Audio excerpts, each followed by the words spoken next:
Hola, hola, hola! Today I'm going to be recapping the latest episode of Drag Race España Season 5, Drag Selling Houses. This season continues to knock it out of the park. As usual, I have a lot to say, so without further ado, let's get into it. The queens walk back into the workroom after Denebula's elimination, and Daphne says she's worried because she hasn't been in the bottom yet. Ferran says she's the Ornella Gongora of the season, and keep that in mind for later. So it's a new week in the competition, and Alexandra reminds the girls that she works 6 nights a week. Don't you ever forget that. She shades her sisters by saying that Saturn is the only one that checks on her when she's down, and Laka's like, don't blame it on me, it's not my fault the judges decided to save me last week. Nick says she's tired of defending Alexandra, they are all in the same boat.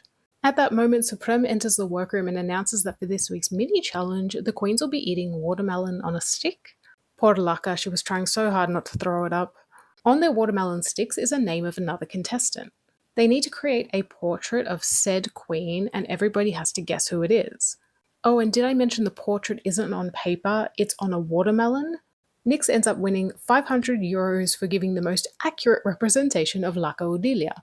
So for this week's Maxi Challenge, the queens will be improving as real estate agents. As the winner of the mini challenge, Nyx gets to assign the groups and the houses. She puts herself with Margarita and Ferran. Laka and Daphne are put together, which leaves Alexandra and Saturn. As they prepare, Nyx stresses that as a trio, they need to not talk over the top of one another. They must listen, something that Margarita has difficulty doing. Supreme and this week's extra special guest judge, Abril Zamora, enter to give some advice. And I think Abril in particular was really helpful to the queens. So it's time for the improv, and of course we had to get a feature from series regular Pupi Poisson. In Saturn's group, Saturn was clearly the standout. She could rival Pupi with that mouth. I think Alexandra just couldn't keep up. All she could really do was react and squeal. It was chaotic but hilarious.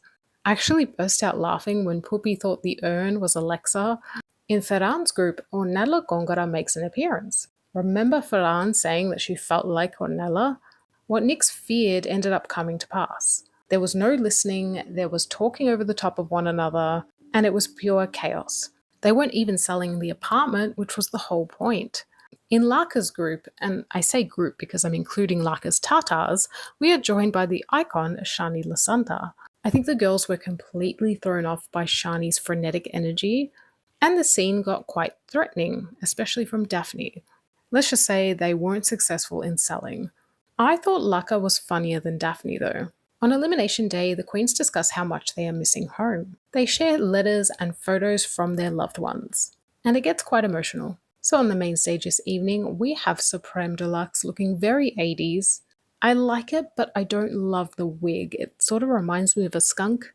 We are joined by Anna Locking, Los Harveys, and extra special guest judge Abril Zamora. And she sort of looks like Sailor Venus in this outfit. Category is Spanish playing cards, and I gave my top 2 to Ferran. I absolutely love this.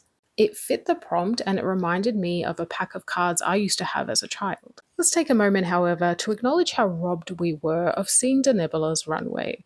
This category was so her. So it's time for the judges' critiques. They are judged individually and no one is safe. First up is Saturn. They say she showed great clarity, continuing to surprise the judges. Anna, however, says she's used to seeing this silhouette from Saturn and was hoping for something different. Alexandra is told that she didn't listen. Her character was too over the top and chaotic. The look, however, was wonderful. I think it's my second favourite of the night. Next is the trio, and they acknowledge it was all over the place. Nyx was definitely the best of the three. They liked her character and the intuitive accent she put on. She separated herself from the other two, trying to carve out a moment just for her. She also looked gorgeous on the runway. They say Margarita managed to save herself even during her lost moments, and that her look goes well with the story she's trying to tell. Ferran is told that she kept turning her character on and off. He was the most absent. On the runway, they wanted the ruff and the sleeves to be bigger, but I loved it. The biggest issue this group had was failing their objective to sell the apartment. Daphne is told her character was spot on, but it was too aggressive. She needed to work with her teammate more. They say she told a heroic story with her look. Laka needed more depth to her character despite it being fun. And Anna says the look is lacking, which I don't agree, but whatever. In Untucked, Ferran is disappointed that she didn't nail the improv challenge, something she's known for. And Alexandra yet again farewells the group for the third time. Back on the main stage, Satin Greco gets another win. Winner edit, I've been saying it. And really, at this point, who do you think could win over Satin? Because I can't think of anybody. Nyx, Margarita, and Daphne are saved, leaving Ferran, Laka, and Alexandra in danger. Denebola reveals she left her piece of heart to Laka, and Laka saves herself, which is what I would have done too. This leaves Alexandra and Ferran to lip sync it out. They perform to Kit y los coches del pasado by La Dilia Rusa. Okay, this song was a vibe. Alexandra had some really good gags and high energy, but Ferran had the control and timing. She was very comfortable performing this song, you could tell. Despite this being Alexandra's third time in the bottom, they save her and we say goodbye to Ferran. And now I've lost all my top 3. I don't know if I agree with the outcome of this lip sync, but I am happy Ferran made it as far as she did. And so, my friends, what did you think of this week's episode? Next week is the roast. It will be interesting to see who comes out on top.